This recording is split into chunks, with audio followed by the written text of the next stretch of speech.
pause. What's that button do? You're funny. I know. Oh, just wait till she can't get in, and then I get myself in trouble. She'll be back here in a second.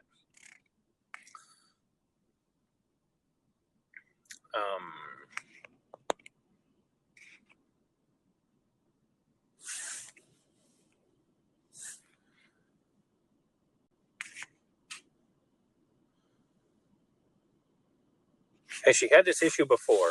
She's just chock full of issues. So I don't know if she's had this particular issue before, but she's just got all kinds of issues in her life. Who knows? Yeah, she's had. I think we've all had though. You can't hear me, and you know what? Just quitting Chrome and coming back in usually helps. Okay, I'll be right back. Hold on here.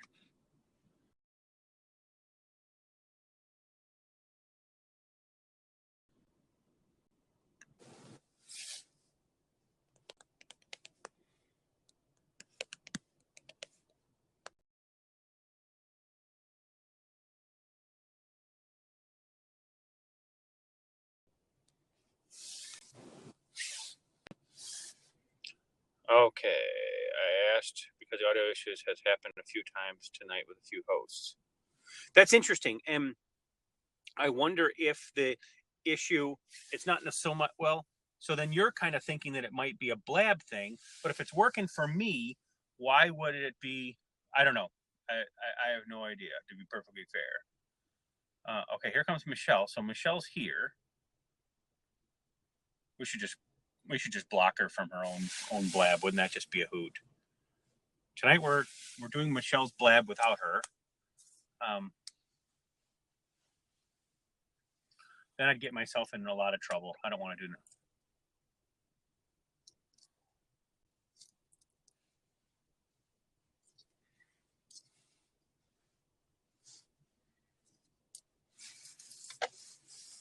Okay, be right back here.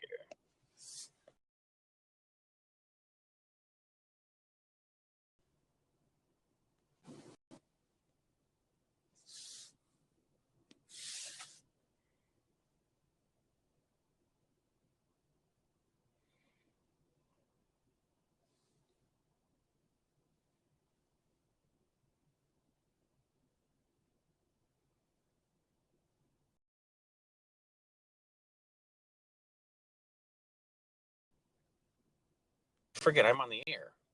That's so stupid. I was going to add something to the comments here, but I'm on the air. That's right. She can just I'll just be the mouthpiece, and she can just type in the question. Oh, here comes Michelle.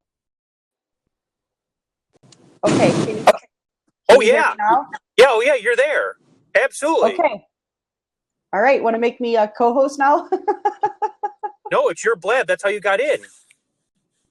Oh, okay. So I am a host now. I think so. What does it show above my name? Does it show? On the mobile, it doesn't show anything. So I have no idea on the mobile. Yeah, and it's really weird because I'm not seeing things on my screen the way I normally do. Oh, I wonder if it, hang on a second here. Here we go.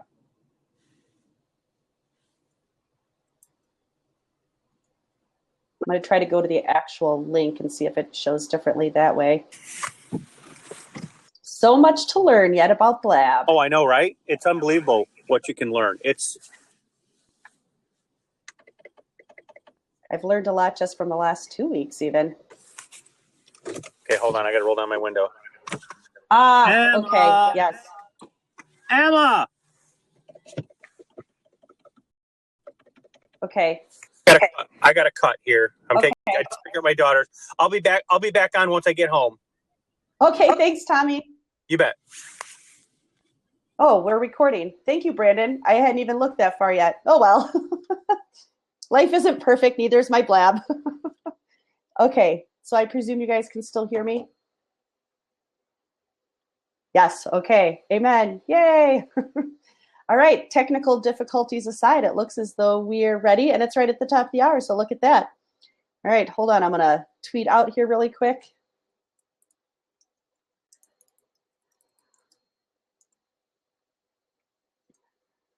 All right, tweet went out.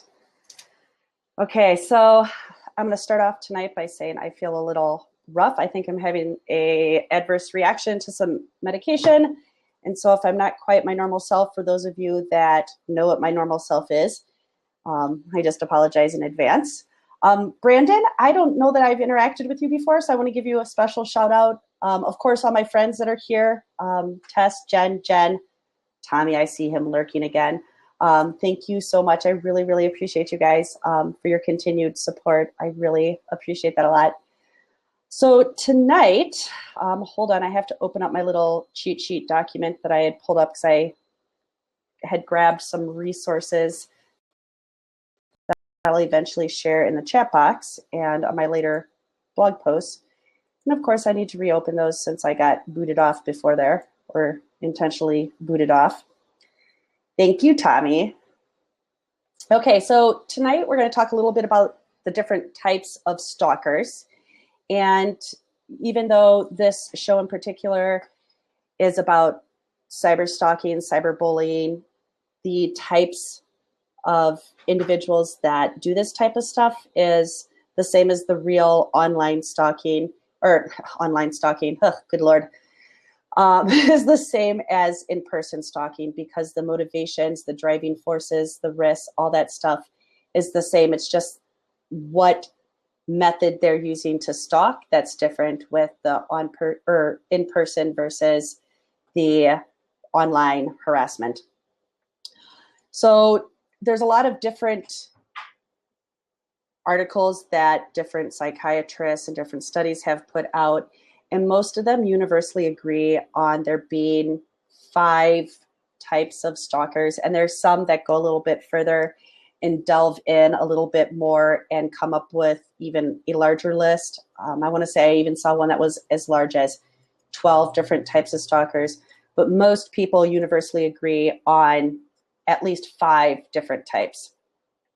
Those particular ones that are most commonly referred to, I guess you could say, we have the rejected stalkers. And I'm going to, you know what, hang on just a minute here. Let me throw this into the chat box. I'm just going to read a little snippet about each of those from an article that I'm going to share.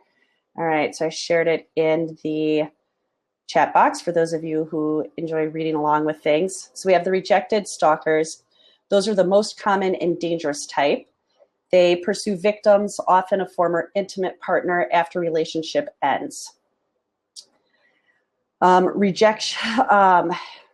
rejected stalker, I think my particular person definitely probably falls into that category, although her relationship was not with me. It was with the friend of mine who she ended up finding me from. So my belief is she probably definitely falls under that category. There's the intimacy-seeking stalker. They want an intimate relationship with the victim that they believe is their true love, and they tend to basically give this particular individual magical powers, and they romanticize a lot of things. A lot of celebrity stalkers will fall under that category, where they believe that, you know, Sean Connery is their absolutely ideal person and all of that stuff. So celebrity stalkers also often are intimacy-seeking stalkers.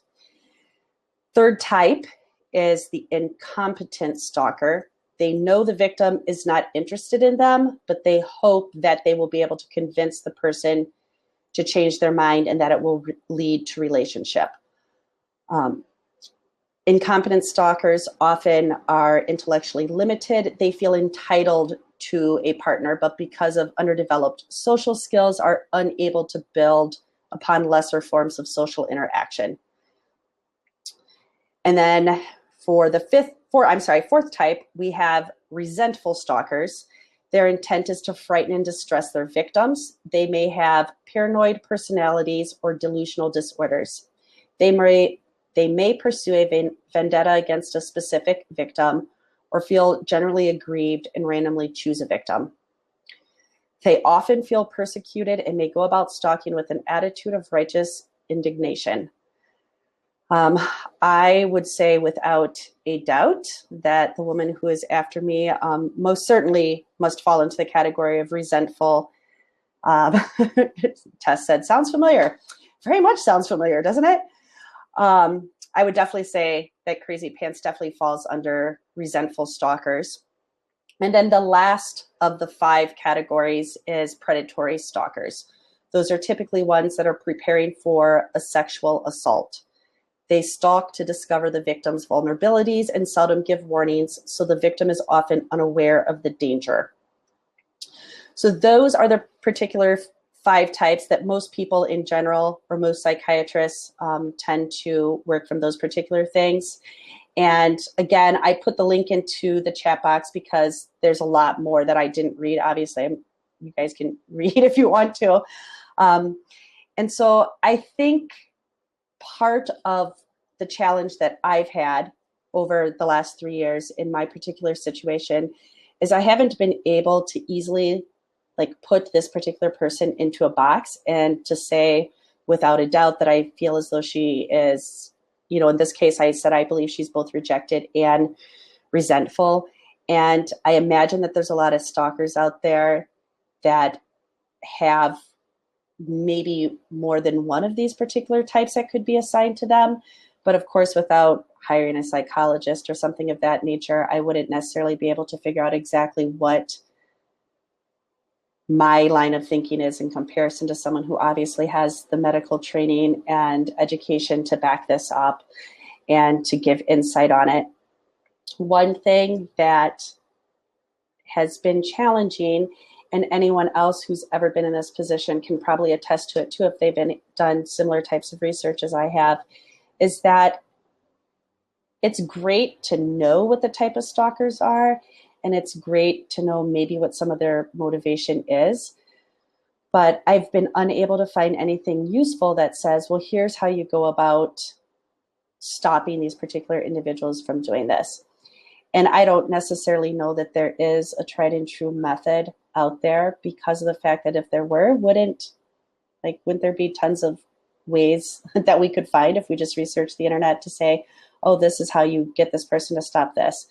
There's obviously a lot of advice out there on, oh, well, consider changing your address or do this, do that, but they're not things that really go about really defining how to get an individual to actually stop what they're doing.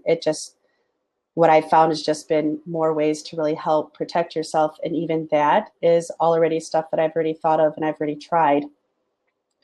And so I think for parents, probably in particular, who may be trying to help their kids do, protect themselves, if they've been harassed or anything like that, it would be incredibly nice if there was a way to really be able to pinpoint what the type of stalker is, because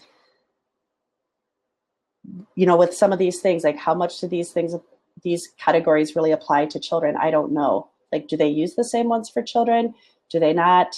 Obviously, there's probably some similar characteristics between them, but I don't know necessarily that it goes far enough to really help parents even help their children, if they're suffering from being cyberbullied.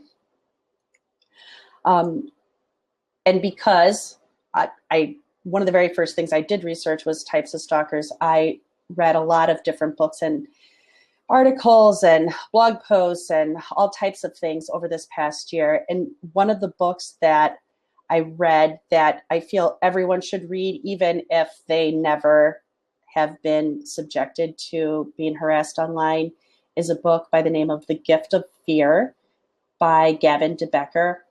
And what the book goes into a great deal is explaining how a lot of times our intuition tips us off that something is wrong, but it doesn't necessarily tell us exactly why we believe something's wrong.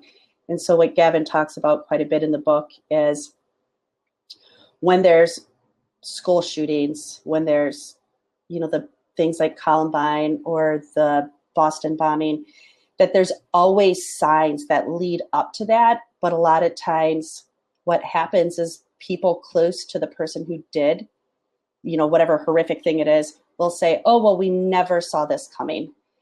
And Gavin disputes that by saying, no, there are definitely signs. There are things that have happened that people can say, oh, something's not quite right, and this is going to escalate into something bigger and something traumatic.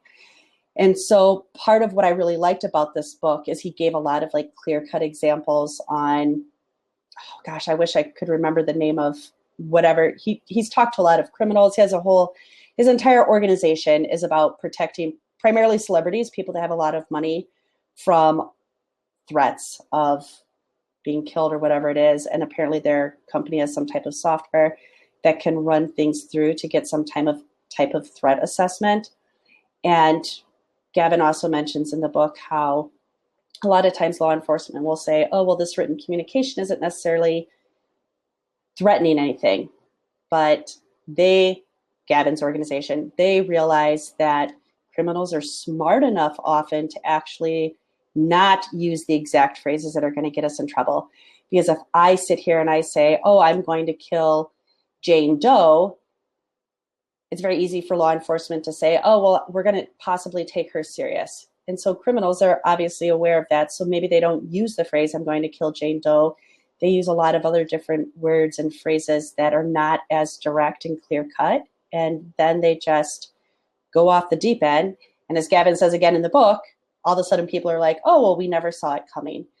But if we start listening to our intuition, we can start to get a sense of when something doesn't feel right and not necessarily become a victim to crazy people. And he also mentions in the book, and I did further research on this later because I can't remember when the book was published, but he talks in there that most murders happen actually at workplaces. Like OSHA has records that indicate, you know, how many times people are killed as a result of workplace violence. And for those of us who go to work every single day or work in an office or in a place where there's a lot of people, like we would obviously be more at risk with that. So that's why I kind of feel, I know I kind of got off on a tangent, but that book I think is just like so incredibly useful. Carrie, who I just noticed like just joined in, she actually had mentioned that book to me in an email exchange that we had a couple months ago. Hey, Carrie. So I put the link for that book for those of you that enjoy reading and want to learn a little bit more on just how to maybe listen a little bit more to your intuition. Carrie, by all means, if you want to like type in the chat box, or if you want to jump online, you certainly can too, if you want to jump in the hot seat. So real quick, I'm going to read what Brandon wrote. So Brandon wrote over in the chat box, I feel that people have to understand the levels of stalkers, then understand the levels of escalations. Also how to record information, track situations, and report. Brandon, that is absolutely fantastic. And Brandon, you too, if you decide you want to like jump in and like be on video, I would love it because I love having other people with me because it feels more conversational versus me just talking. I agree with understanding the levels of stalkers, then understanding the levels of escalations. And, ooh, hang on, look at that. Brandon took me up on that offer. Yes. How are you? Hey, Brandon. Good. Good. How are you? Is this something with what you wrote, the understanding the levels and understanding levels of escalations? Is that something that you've actually researched and know some I used information to teach about? martial arts. So I used to do self-defense courses for 13 years. And I used to work security at different venues, including like in Toronto for the Sky Dome. So we had celebrities, we had diplomats, you name it. And I worked full-time security there. So we got trained by the emergency task force, levels of escalation, communication, dealing with, irate people, people that were mentally unstable, people that were stalking people like you're talking about here. So. Oh, so please share with us. I would absolutely love to know whatever you would like to share. Like the situation you got to think of is, you got a certain rules and regulations when you're dealing with the law. The person has to break the law for the law to get involved. You can report it and all that, but you have to keep records, right? One of the things you have to do is, and like you said, and I agree with you have to have self-awareness, right? Understand your surroundings, what's going on. When you have someone that is stalking you have to look at, what level of stalking. Is it, like you said, is it more of a intimacy thing that they're trying to get a connection, they feel hurt, or is it something they're trying to do harm? And that's why you have to understand the levels of escalation, right? Is it something they just kind of feel hurt, they want your attention, Or is it something now they're starting to act out? You come out and you have flat tires, they broke into your place. You got to look at, what level of escalation where you're at. And then you have to look at your safety of your loved ones, safety of yourself, safety of your environment, and understanding, where to be in certain situations too, right? If you know that person, male or female, stalking now doesn't have a gender, right? Whoever that may Right. be, you have to understand where's their environment, where they feel most comfortable, because where they don't feel comfortable, they will not go. All right, something that people know, because they want to have control. So when it happens a stalker, they'll get you in an environment they feel control, and if they don't feel control and they feel unsettled and they feel nervous, they won't go in there. So, for example, if you go, and I'm just using this as an example, say you walk into a police station and they don't feel comfortable there, they're not going to follow you there. And that's just an example of that. But you have to understand. And a lot of times when you look at stalking, you'll look at two things. Either one, it's circumstance. You've done something that's upset them in their viewpoint, or it's a chemical imbalance, right? Something that they need to see, a doctor, they need to see a psychiatrist and get prescribed. So you got to look at those two situations. If it's something that's medical imbalance, there's nothing really you can do. They need medical help, right? You have to take care of yourself. You have to be safe. Right. You have to do all those great things. But, you can't kind of talk them down. You can't resolve the situation. If it's a medical imbalance where they have a chemical imbalance, their hormones are off, you could be the best person ever and try to resolve the situation, but sometimes they're in a certain viewpoint, certain vision that you just can't resolve. So that's why, like you said, you have to look after your safety, even, in your local areas, look at self-defense courses and stuff, and how to be more aware of your surroundings. Because one of the biggest things that I think I found when I was doing self-defense courses is that people have their head down a lot of times. I go to work, I'm texting, I'm doing. Right. Well, I was just going to say, and nowadays with smartphones, because how often, I even do it all the time. I'm walking to my car, and as I'm walking on the sidewalk, I'm, texting someone back or looking on Facebook. So I think nowadays, just the technology that is so portable that we just unfortunately aren't paying attention to our surroundings as much as maybe we would have if we didn't have that device stuck to our hands. We gotta look at this. And this is something I'm getting into. I own a marketing company since 2004, and I'm going into cybersecurity. So when you were at Cyberstalking, I was like, this is an interesting topic. The problem that we have in this day and age is so many people put their information out online. Hey, look at me. If you say I'm getting stalked, well, I'm going here. I'm at Starbucks. Well, here I'm at my gym. Oh, here I'm over here. Well, guess what? I just gave a plan, a layout for someone to technically stalk me. I made it easy for them. I basically said, hey, here's my roadmap for the rest of the week. This is what I'm doing. Come follow me, right? And then people kind of go, well, I don't understand why they're not stalking me. I'm like, really? It's literally, I can go through your timeline on Facebook. I know where you're on Mondays and Tuesdays. And they're like, oh, am I really putting that down? I'm like, you're not making it hard for a stalker to stalk you. Right. So, we have to be careful and mindful of these things that we're putting online. And then when you look at your children, same thing. Some people put things that, on their children, what they're doing in their schools or daycare, Montessori, where they are, pictures of that. And, that's not safe for when you look at for kids in this day and age. Right. I think you have a. Right. Yeah. I have a friend. I was going to say, I think you have a question. Yes. And I'll actually come to it just in a second. Thank you, Tess. I want to acknowledge that I see it there. And Barb, thank you for joining in with us.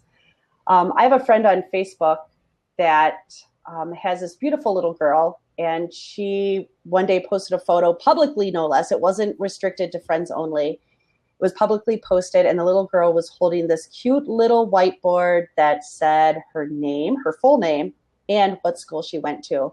And I thought, oh my God, that's not safe at all, because not even just from online harassment. There's pedophiles out there, and there's abductors, and there's all kinds of crazy stuff. And I just thought, oh my God, I realized she's really proud of her daughter, and whatever it was some fundraiser or something that her daughter had done really well with. But this stuff like that, oh my God, just like you said, you're essentially giving them a roadmap to your life. Like, and Yes, this is the thing exactly. that, I mean, parents don't get right now. And I mean, it's the accessibility and the joy of social media and the internet that, oh my God, everything's so easy. I can do it off my phone. I can do it off my iPad, and everything's so convenient to do. But they don't realize the dark side of the web, the dark side of the internet, which they call the dark web, right? And what happens, they don't understand that Right. there is pedophiles and people and adult sites out there that will take that child's picture and put it on that site and sell it. And they don't realize it, or even just take her head and put it on another body.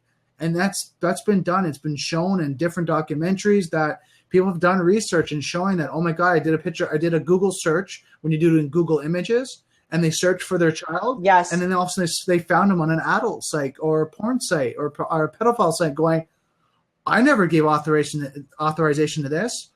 But sure enough, it's out there now. Now they have to go back, and they don't realize the repercussions they're doing for their children, because that carries on. Once you put something online, it's online. So if they're doing it when... Yeah, and it's almost impossible to get off, it seems. It is hard, but it gets cached, it gets stored in different areas. So, I mean, you just got to be very careful what you're putting online. You have to think ahead of time. I mean, I did a talk at a high school last fall telling kids, I mean, you're in grade 8, grade 9, and you're putting all this stuff that you're doing fun with your friends, and you think it's fun that you're near a broken car that's broken in, or you're smoking a joint, you're hanging with your friends, and they're throwing gang signs. But now fast forward to you're out of university, and now you're looking for a job. And that HR person now goes and does research on you and says, I don't know, you kind of have these weird friends. I don't know if I want to hire you because you're not part of our community where we want to have wholesome people that are family orientated. Right. Exactly. I'm grateful. My son, I told him once about some kid that was arrested, I think by the FBI for some stupid comment he made on Facebook that the FBI took incredibly seriously. And my son has pretty much decided since then he doesn't care about Facebook. He's just like gone. Now that doesn't mean he's not doing other things that I'm not aware of, Snapchat or, other things of that nature. But at least I know with the Facebook side of things that hopefully he's, not going to have that stuff come back to bite him in the ass as he's out there looking for jobs and stuff.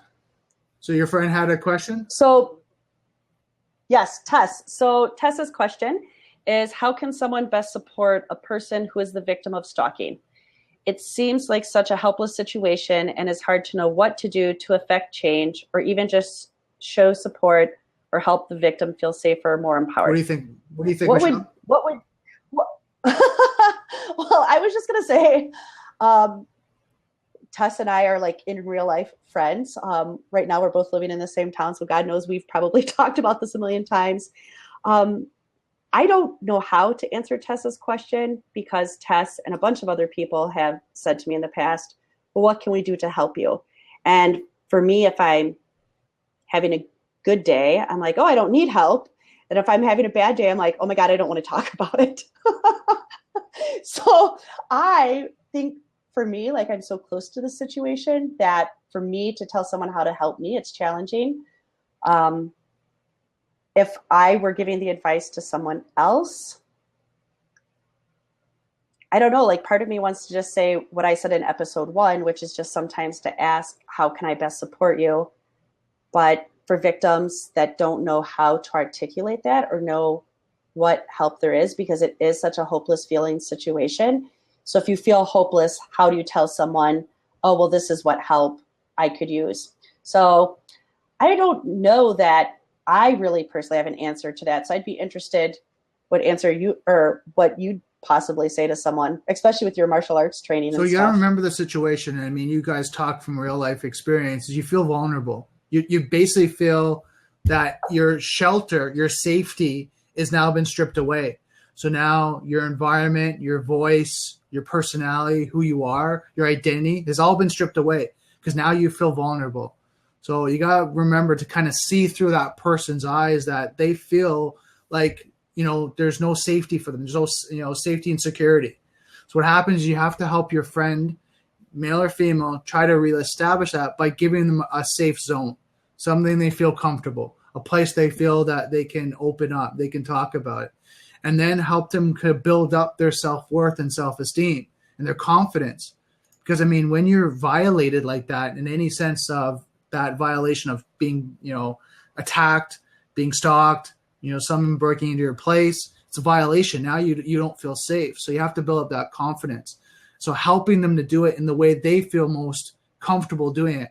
If that means getting to yell and scream and just get that frustration out so they kind of get that energy out, and they can start talking about it, they can open up the chain of communication. Or is it for them to go and join a gym, start working out, take martial arts course, whatever that may be, so they can feel stronger about themselves? Because I found with self-defense courses and martial arts, it's actually funny that they start building the muscles in their body, but then they break down. They break down emotionally because now they feel strong enough to be vulnerable. Versus when you think kind of martial arts, you kind of think, well, they're strong and they're just walking around. But when someone's been violated they need to feel strong enough to be vulnerable and open and express what they've gone through. And I've talked to women that have been raped, right? They've been attacked, right? And at that situation, that time, they're just so torn up, so vulnerable, and so scared of everything that they're just defend against everything. But when you get to the situation where they feel comfortable, they feel strong, now they start to release. Now they start opening up. And you just got to give them that space and time and just be there. Be someone that is there for them. Right? If they need to talk, whatever, but within balance. Because what happens, you got to be careful they don't cling to you either, because you don't want them to be cling on to you that you're the support, you're their safety. You want them to build that up. You want them to build that confidence. And it's a happy balance. And that's why it's good for them to have a community to work with. And, if they've ever felt violated or anything like that, like you're talking about stalking, if they do that, have a community they can talk to. Oh, this is what I did. This is what happened. Here's the situations. Oh, I'm having a bad day.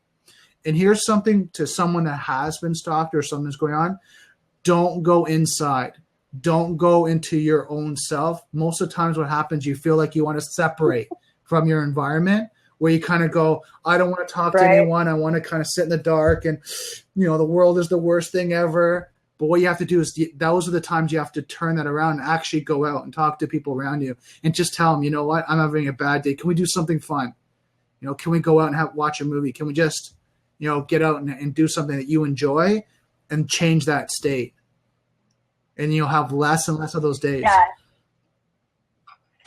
And that's something I've personally struggled with quite a bit too, because of the fact that I feel if I'm having a bad day, I don't want to bring someone else inadvertently into that crap. I don't want to bring bad day into their life.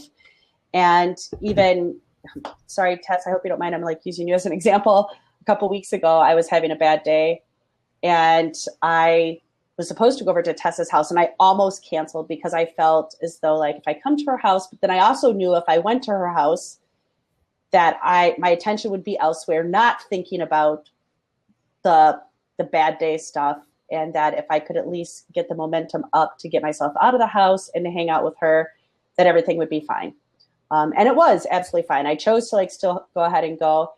And I think that's the part, especially for people who maybe don't have people around that they trust, because I trust her a ton, but even still, the ones of us that feel as though oh, we have to fix our own problems, it's hard for us to say, oh, I know this person will help me think about something else, whether I'm playing a board game or whatever, taking a walk. I mean, there's so many different things we can do to refocus our energies, but it's just that whole the mental aspect of it.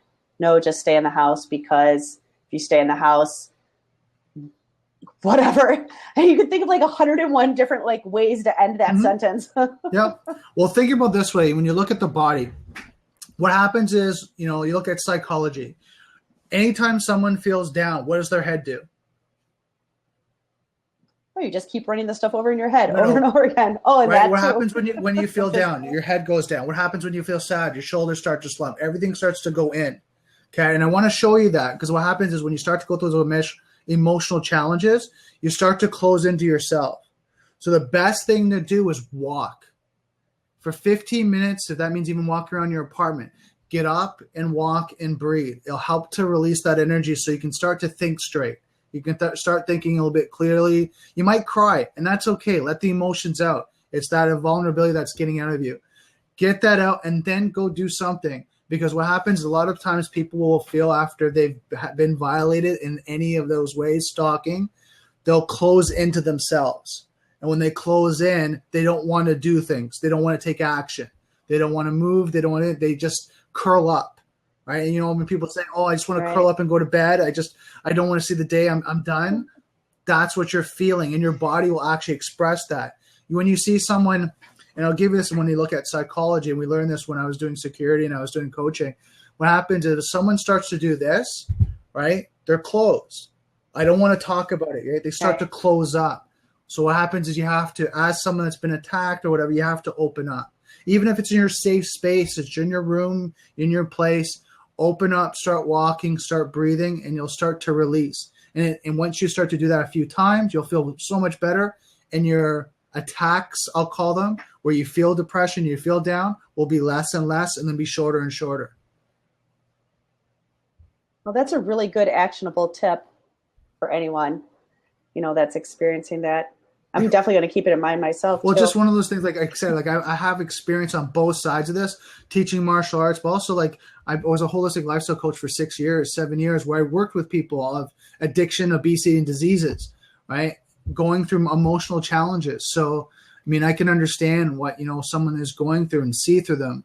I was bullied when I was younger, and I was chased and all that. And so I understand the fear you go through, right? And the challenges. And sometimes you don't feel like you have anyone to turn to. You're like, I'm alone. What do I do? The great thing in this day and age in 2016, there's support groups. There's other people out there. There's books. There's resources. It's just now getting yourself out there. Right. Jack, welcome. Saw you just joined us. That's fantastic thing. And maybe that's one of those simple things that you can start with. Maybe it's not even 15 minutes. Maybe you can just start with 5 minutes, just literally walk around the block and then come back. Well, they say this, and that's why I'm saying 15 minutes. They say in psychology, your endorphins start to increase after 15 minutes of exercise. So that's what I'm saying, about 15 minutes of walking, moving around, maybe cleaning, doing the dishes, whatever you want to do, just moving, right? After 15 minutes, all of a sudden your endorphins start to get going. Now you start to feel happy. Right. So let's say 17. If it takes 15 minutes for them to start, you probably should go at least 2 extra. And then you'll be really happy, right? Or at least hopefully closer to a smile and feeling a little better. For sure. Does anyone have any questions while I'm here? Yeah, I was gonna say, what a great person to have on here, someone who's worked in security and your coaching and all of that stuff. How did you find out about this lab? I was just looking through the stream and I was like, oh, this is cyberstalking. It's an interesting topic, and I'm doing cybersecurity, so I wanted to see what you were talking about, the online, the stalking, and and all that. So, because I'm new to the industry and just learning as I go, and like to pull some great information. And when you started to talk about stalkers and the definition, I was like, okay, this is really great, a great topic. Oh, well, I'm so glad, because this is only my third blab that I've had, and I just thought one of the biggest challenges for me when I was going through this is I didn't know anyone that had experienced online harassment to this degree. And so I felt incredibly alone. And so I thought, well, I'll start this blab because I know there's other people, because people have put their friends in touch with me that need someone to talk to.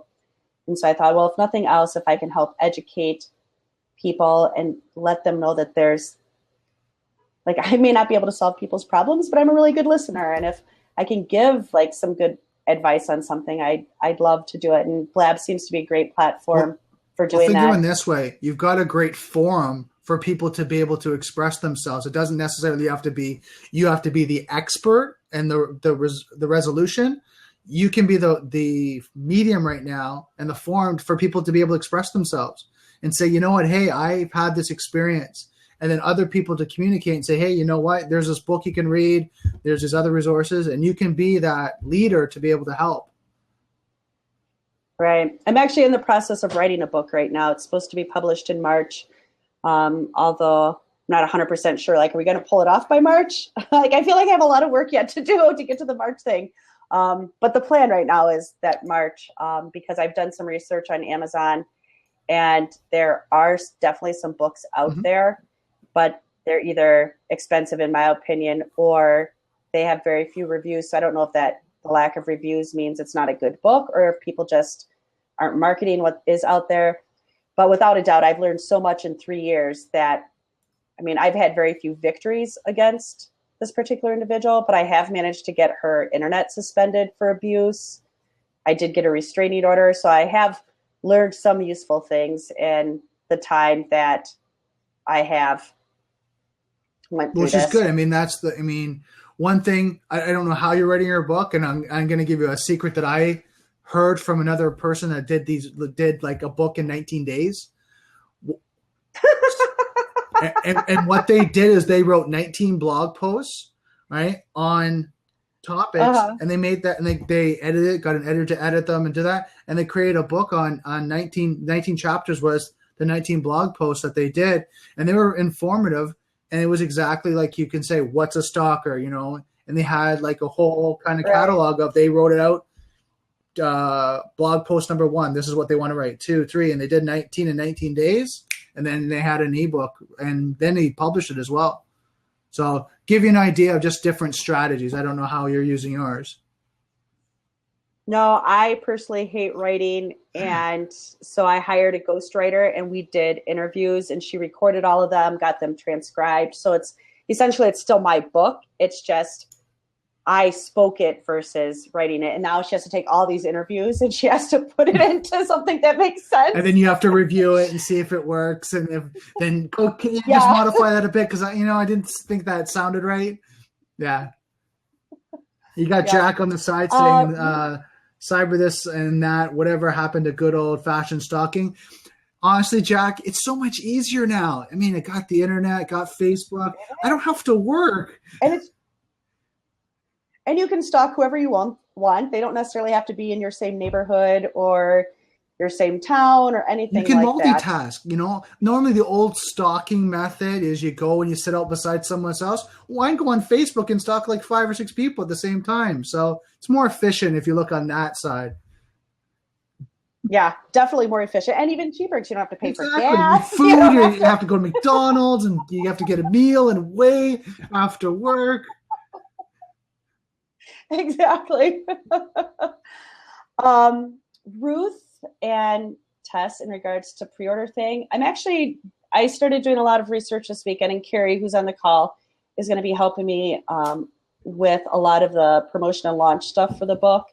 And I think right now I'm going to hold on the pre-order just because of some of the stuff I read about how Amazon's algorithms work and all that stuff. So right now I'm not doing it. It's not to say it's entirely like out of the realm of never being considered again, but from kind of like what I saw with the whole like launching thing and stuff, I read so much stuff. I couldn't sleep the other night. So I was up to like 4 a.m. reading all these different articles on successful self-publishing. Yeah, the one thing I know with Amazon, and this is if you guys want to help out Michelle, is that you get out a list, a pre-buy list, and get people ready. And if people buy on that one night you launch it, you can go to Amazon's bestseller depending on how many you sell in that short period of time. So just to let you know, a lot of guys do pre-sales and get people ready to buy. So what happens, they have maybe a list of 50, 100, 200 people that they're saying, I'm going to email you within an hour when the book goes live, just to let you know, be ready, be on the Amazon link, and then boom, they get everyone ready. Ooh. Thank you. So between you and Ruth, you guys have come up with something that I'm putting on the list for me and Carrie to discuss. There you go.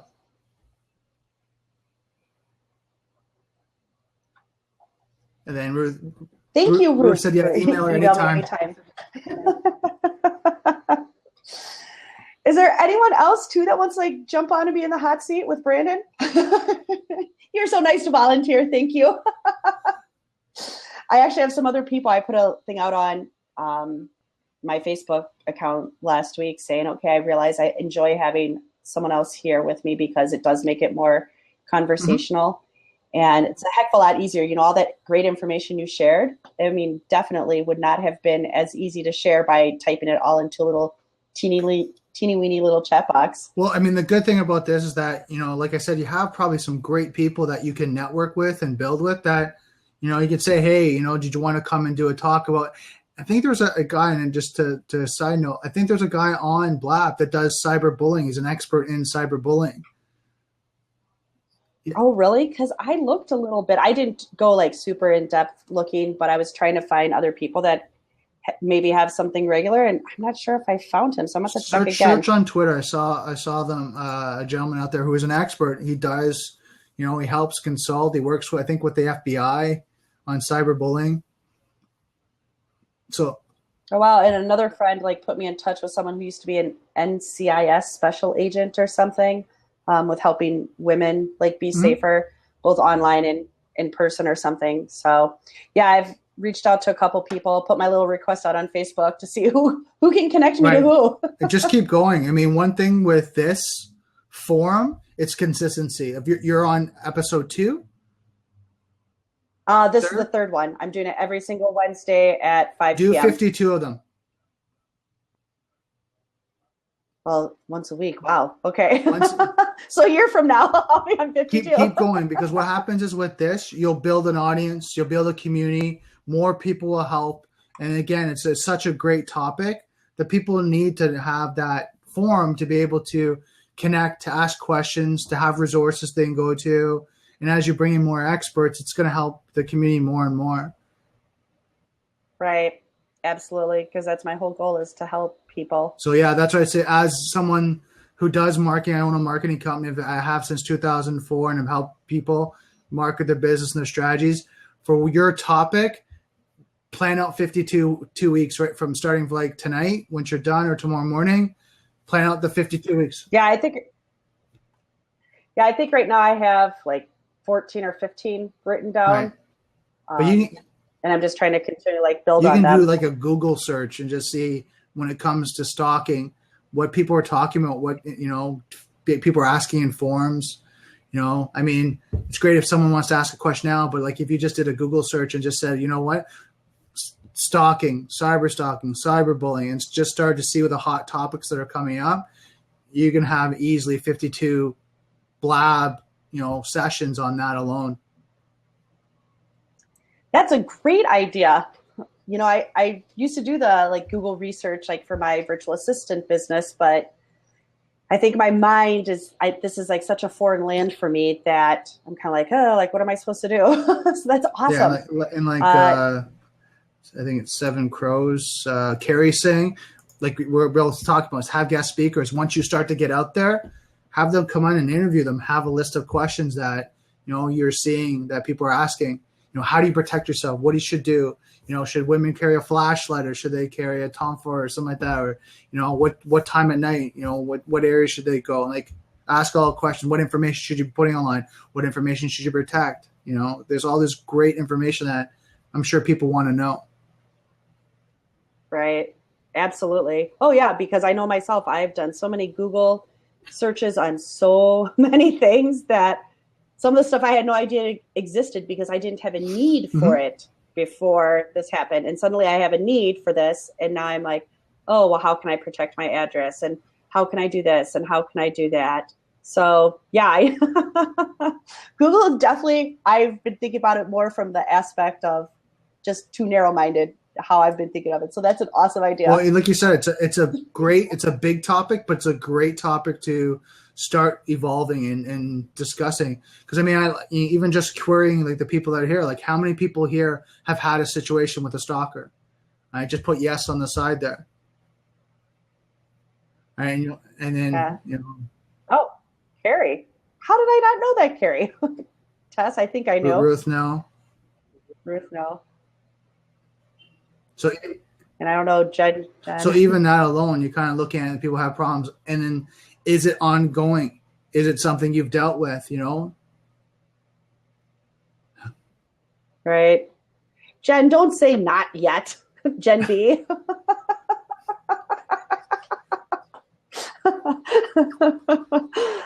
Jen H. That's awesome. I hope I hope that stays like that, because I think no one should ever have to like do it.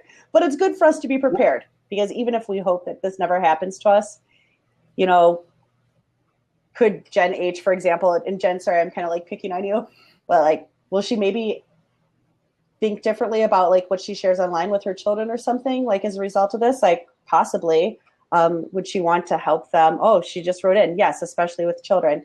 So even for those who haven't experienced this before, hopefully it helps people understand like there's a lot of things that we unknowingly do that can come back, unfortunately, to haunt us later on. And now here's a question for the group. I mean, the great ladies here, is that what is one question you'd like to get answered about cyber stalking? I'm sorry, what was it? I was reading Jen B's comment, so I didn't hear what you said. What is one question these ladies would like to get answered about cyber stalking? Oh, that is a great question. And since he asked it, I won't repeat it. And while people are typing in answers, so Jen B wrote, and this is a great way that what she just said. It may seem odd, but I think that this is the same way I think of credit card fraud. I hope it doesn't happen to me, but I want to know what to do if it ever does. And Jen B, that's a perfect analogy. I think that's fantastic. I think I'm going to take a screenshot of that so I actually remember that you said that, Jen.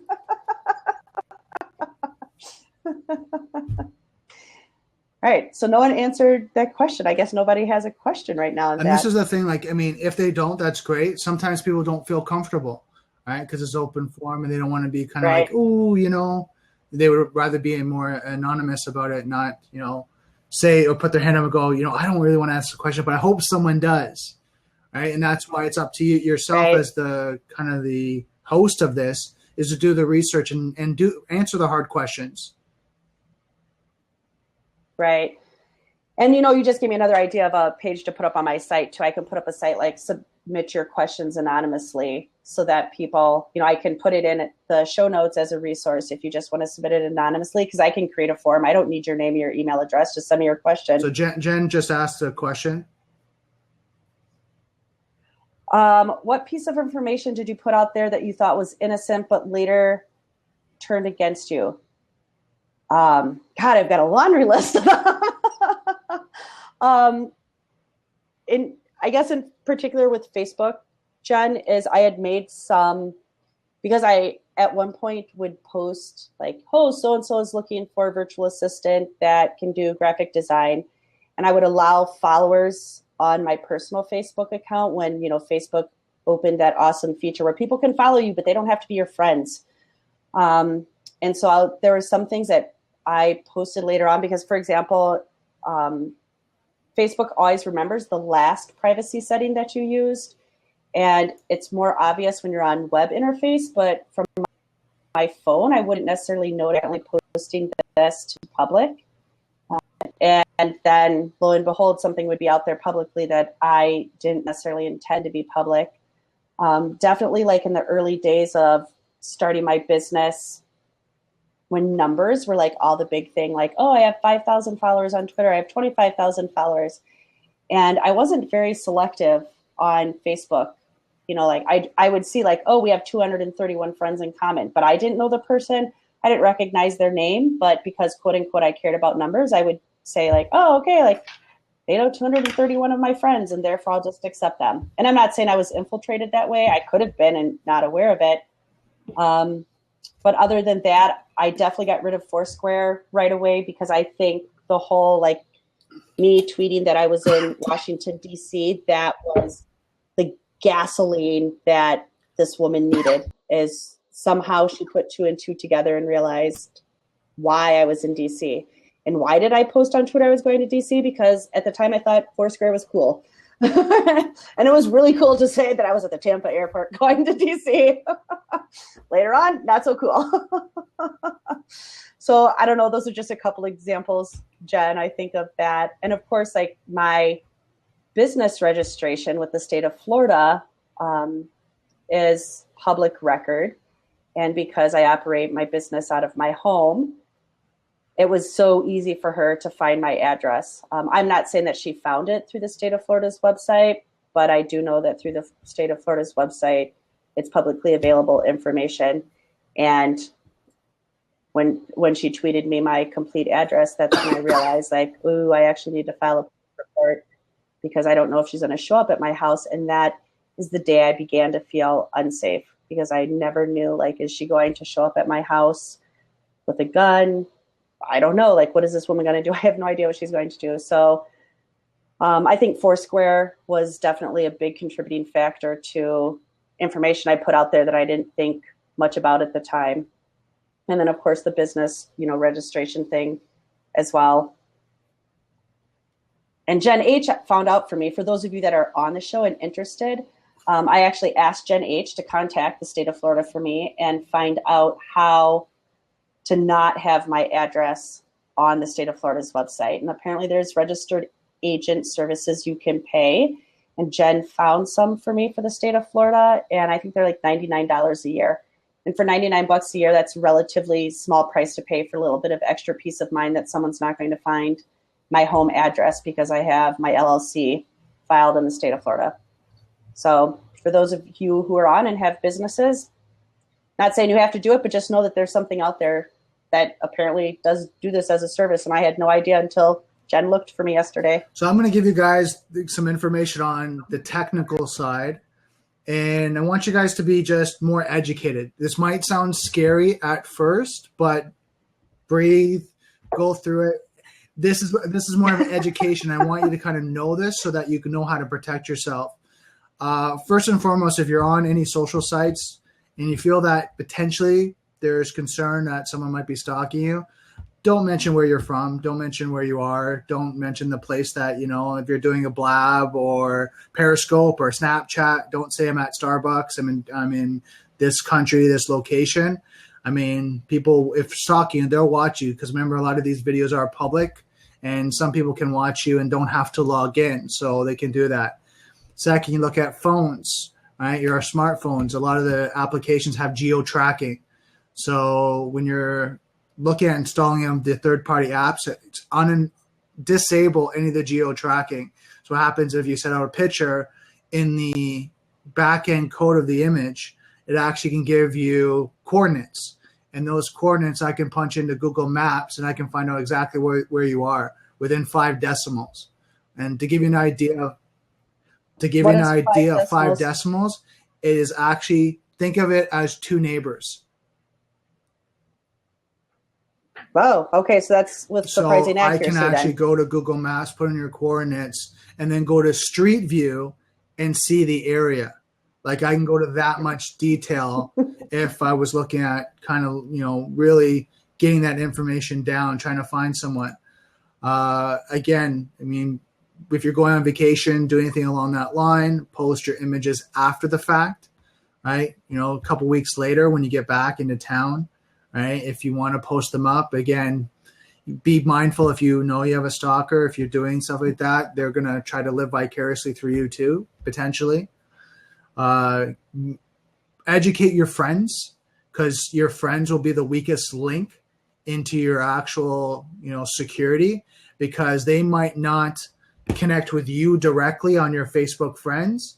What happens if they connect with one of your other friends and you share with them? They can see everything that your friend's doing.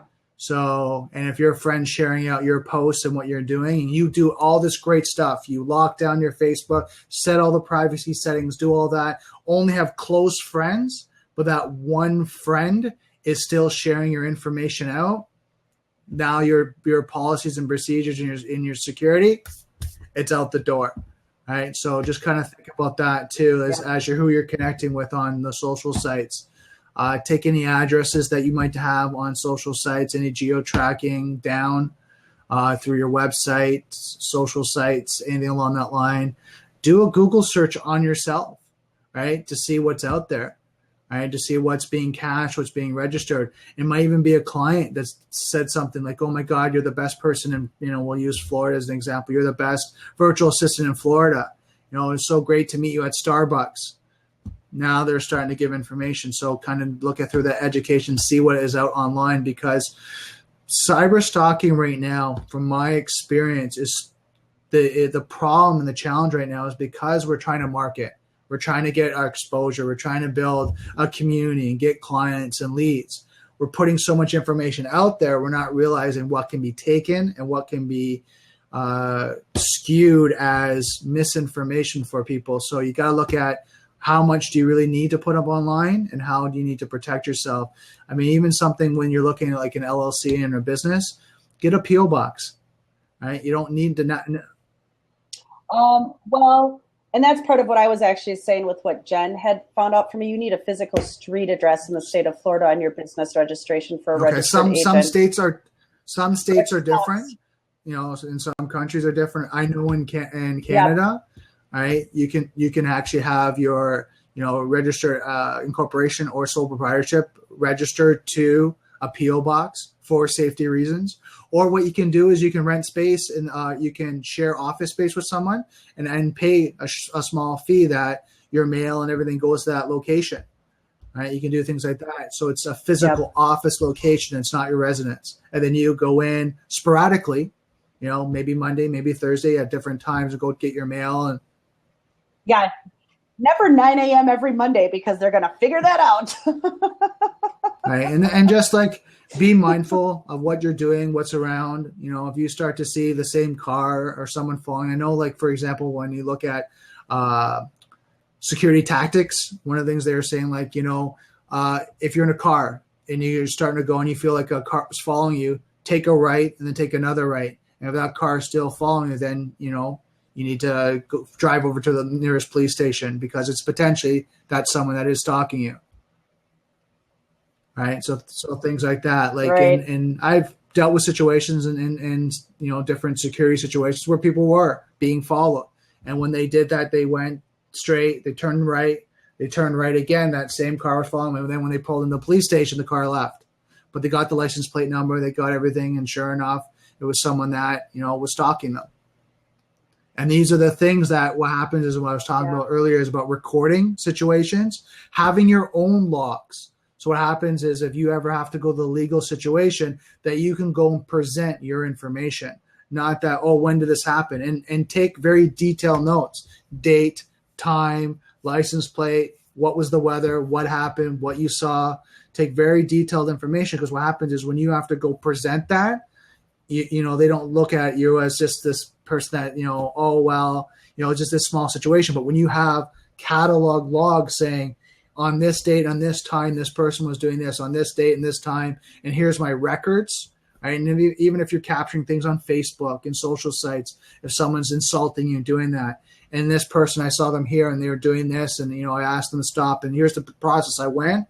When you have to go through legal proceedings, then at least it gives you a history that you've tried and you did your due diligence up to that point. Now it's a legal issue. Right. Well, and with stalking, a lot of states, the laws are still somewhat loosely defined, and I have an episode I'll be doing in a couple of weeks more on like the law part of things, but most of them use some type of phrasing with continuous repeated, and with those documentation logs, like that is where that starts showing, that, this person did this on 24 times on this day and 12 on this day. And it just helps.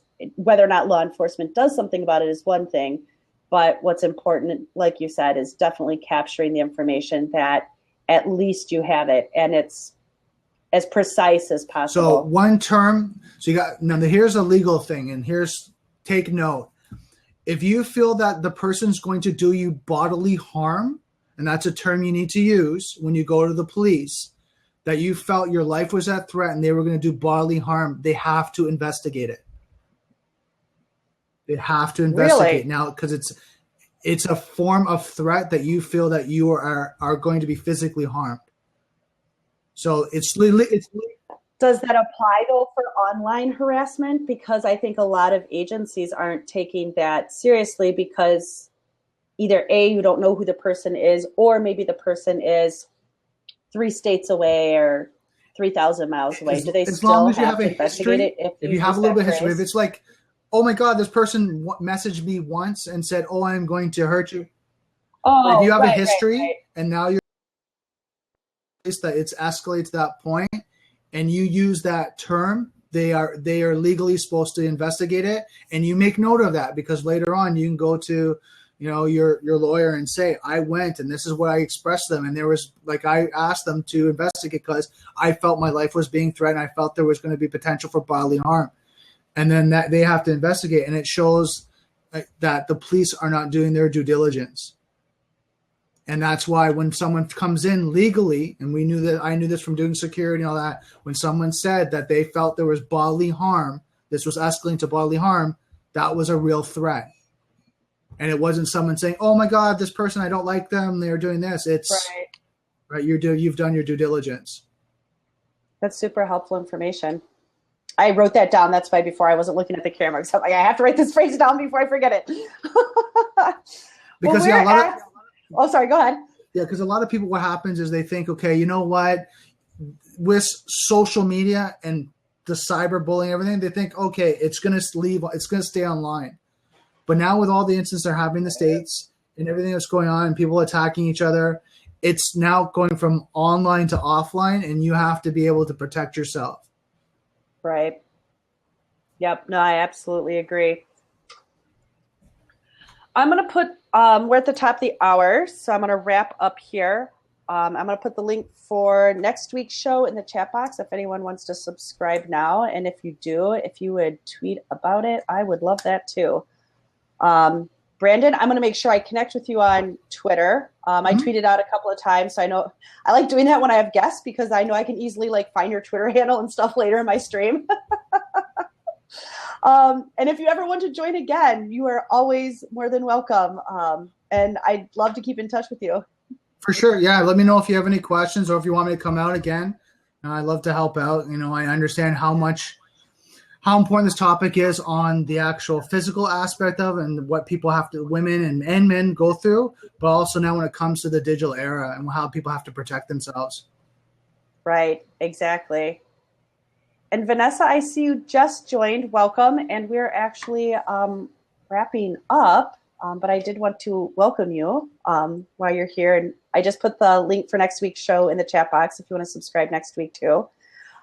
Ruth, Janine, Tess, Carrie, Brandon, Jen, and Jen, thank you all so much for being here tonight. Vanessa, you too.